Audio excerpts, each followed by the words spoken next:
ọ dị egwu na nọmba 27 Seaman Avenue Secretariat Road Ọka dịka ndị bi ebe ahụ tarara fụ ka a na-achụpụsị ha achụpụ ma belifu si n'ụlọ ikpe ma ndị ọrụ nchekwa ji nnọọ ngwa ọgụ wee bata wee na-achụpụ ndị anọ dịka ha wetara asị na ha wetara ntụziaka n'ụlọ ikpe majie banyere ya bụ ebe onye ntaka Ibu Chibuzo Okoye gbara akaebe ya bụ ihe ma wetara anyị akụkọ a.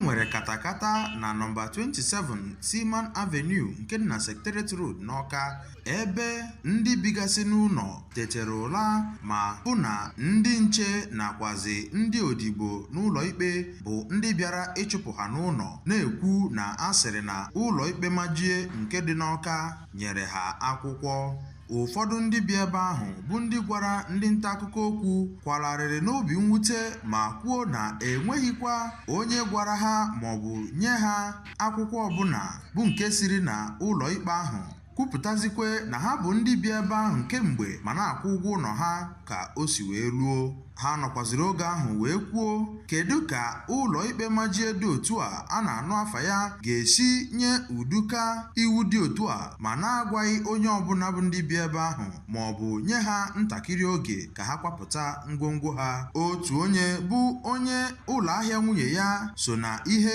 akwapụtasịrị bụ Comrade Osita Obi kwuru na ego o debere na ụlọ ahịa nwunye ya bụ nde naira 5 bụ nke ọ na-ahụghị n'ihi na ha anọghọ mgbe a gbakara ọnụ ụzọ ha. Ọ nọkwaziri na-ekwu kedu ka a ga-esi nye ikpe ma ka iwu dị otu a mana enweghị onye bụ ndị bi n'ebe ahụ a gwara ụdị ihe dị otu a. Comrade Obi kpọkuru gọọmenti Anambra steeti ka ha gbata ọsọ enyemaka n'ikpe dị otu a n'ihi na nwunye ya nakwazi ndị ọzọ bi ebe ahụ bụ ndị ihe ha ji biri ndụ ka a nagoro n'iyi.